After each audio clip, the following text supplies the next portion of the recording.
Bismillahirrahmanirrahim. Hello viewers, good morning everyone. Welcome back to my channel Sajida ব্লগের আরও একটা নতুন ভিডিওতে আরও একবার আপনাদেরকে স্বাগতম জানাই। কাছে এবং দূরে দেশ বিদেশে যেখান থেকে আমার ভিডিও দেখছেন প্লিজ একটা লাইক দিতে ভুলবেন না। প্লিজ একটা লাইক দিয়ে দেখা শুরু করবেন। আর যারা আমার চ্যানেলে নতুন প্লিজ আমার চ্যানেলটি সাবস্ক্রাইব করে রাখবেন। তো দেখতে পারছেন আজকের সকালে আর কি উঠে একটু অসুস্থতা আমার আর কি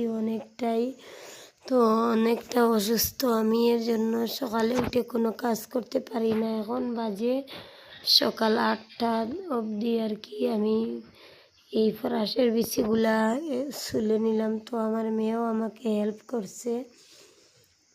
তো দেখতে পারছেন বিকালের আর কি কিছু মাছের ঝোল রয়েছিল, ওইটা দিয়ে খেয়ে আমার মেয়ে স্কুলে যাবে আর আমি ওইটা রান্না করব একটু পরে। আমার শরীরের অবস্থা খুবই খারাপ, কথা বলতেও পারছি না, কি করব। তো রান্না বান্না তো না করলে হবে না, আমার ঘরে তো আর রান্নার মতো আর কেউই নেই। তো দেখুন আমি বিচিগুলো আর কি সব এড়িয়ে নিব।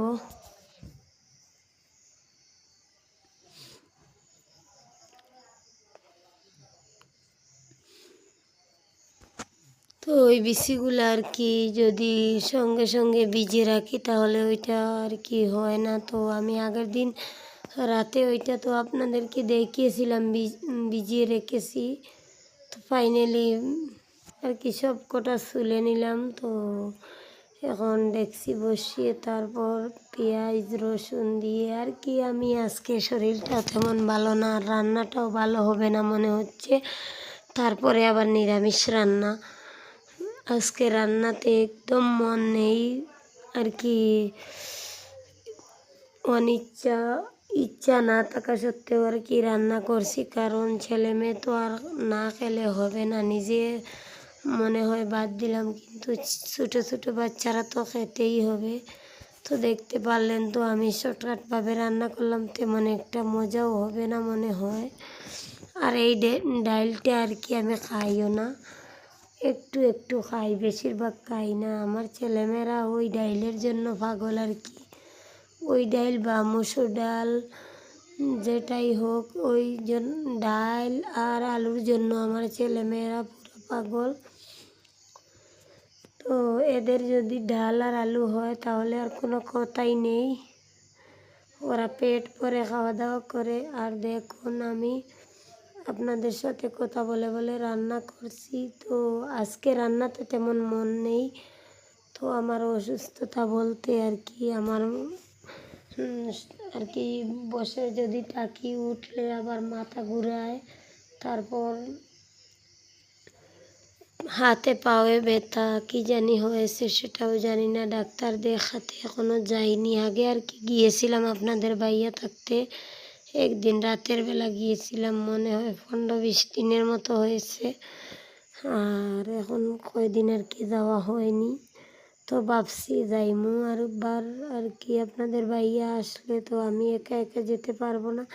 দেখুন আমি কিন্তু চুল আর কি ডেকচিতে বসিয়ে দিলাম, ওইটাতে সময় লাগে এই জন্য। তারপর আমি কুকারে ওইটা চেঞ্জ করলাম। তো দেখুন অনেক সুন্দর হয়ে রান্না হয়েছে। তো দেখতেই পারছেন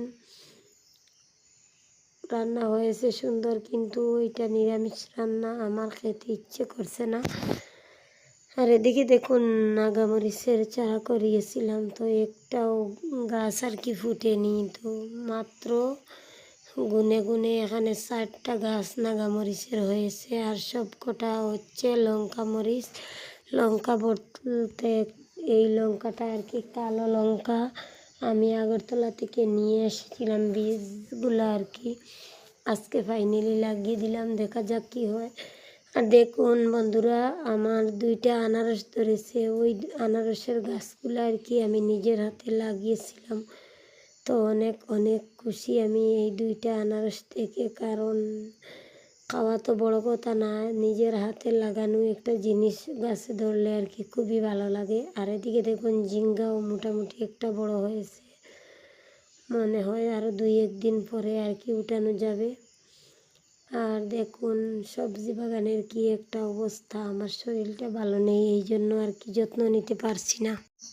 তো দেখুন এখানেও আরও বরবটির গাছ লাগিয়েছি আর কি 2-3 দিন আগে আর কি ওইটা ফুটেছিল, এখন একটু বড় হয়েছে, এইটাতেও একটু ফলও দিতে পারছি না, কি করবো। আর দেখুন মাশাআল্লাহ আমার এবার কিন্তু গার্ডেনটা খুবই সুন্দর হয়েছে, অনেক সুন্দর সবজি ক্ষেত হয়েছে, কিন্তু যত্ন নেওয়ার মতো মানুষ নেই। আমি একা হাতে কিভাবে সামলাবো, এদিকে আমার অসুস্থতা, অন্যদিকে আমার বাচ্চারা। আর দেখুন ওই আর কি বাগানে পোকা এসেছে, সবগুলো পাতা খেয়েছে। আর দেখতে পাচ্ছেন ওই উপরে দেখা যাচ্ছে একটা আর কি আমের গাছ আছে, ওই জায়গাটা উপরের জায়গাটা আর কি আমাদের। তো এখানে বড় একটা আম গাছ আছে, অনেক বড় বড় আম ধরে। এটাতে এবার একদিনও যেতে পারিনি, কারণ আমার এবার জানি না কেন আমার পেছনে সব সময় অসুস্থতা লেগেই থাকে। তো দেখুন এই গাছ থেকে আমি অনেকগুলা আম পেড়েছি, কারণ আর কি আচার বানানোর জন্য। তো আচারের রেসিপিটা আগামী ভিডিওতে দেখতে পাবেন। আর দেখুন আমগুলো আর কি একটু বড় হয়েছে, কিন্তু ওই আম আর কি থেকে কোনো লাভ নেই, কারণ হচ্ছে ওই গাছের আম আর কি 2-1টা পাকে, তার আগে সব কটা আর কি নিচে পড়ে যায়। তো দেখুন ফাইনালি আমগুলো আমি ছুলে নিচ্ছি। তো ছুলে নিয়ে আর কি ভিজিয়ে রাখবো, কালকে সকালে উঠে ওইটা আচার বানাবো। তো আপনারা দেখবেন আমার আগামী ভিডিওতে আচারের রেসিপিটা দেখতে পাবেন ইনশাল্লাহ। আর দেখুন এই দাউটা আর কি অনেক দাঁড়ালো আর কি, একটু দিতে না দিতেই কেটে যায়। তো আমি অসুস্থ অবস্থায় আর কি এইটা কাটাকুটি করছি, কারণ আমার ছেলেমেয়েরা আর কি চাইছে এদেরকে আচার বানিয়ে দিই, এই জন্য টক ঝাল মিষ্টির আচার বানাবো ভাবছি। তো আজকে আমটা আর কি চুন দিয়ে ভিজিয়ে রাখবো, তো পরের দিন সকালে তুলে আবার ওইটা আর কি আচার বানাবো। তো চুন দিয়ে না ভিজালেও হয়, তারপরেও আমি একটু আর কি ভিজিয়ে রাখি। তো আমার যদি কোনো কথা বা ভিডিওর কোনো অংশ আপনাদের কাছে আর কি ভুল মনে হয়, তাহলে ক্ষমার দৃষ্টিতে দেখবেন, কারণ আমি তো আর এত সিনিয়র না, আমি নতুন ইউটিউবার, সবাই আমার দিকে একটু তাকাবেন প্লিজ। তো যেহেতু আশা করে ইউটিউবে এসেছি, সবাই যদি দোয়া ও ভালোবাসা দেন তাহলে এগিয়ে যেতে পারবো ইনশাআল্লাহ। আর হচ্ছে সেটা আর কি এখন আর বললাম না। তো আজকের মতো এখানে শেষ করলাম। ভালো থাকবেন, সুস্থ থাকবেন, আল্লাহ হাফিজ, আসসালামু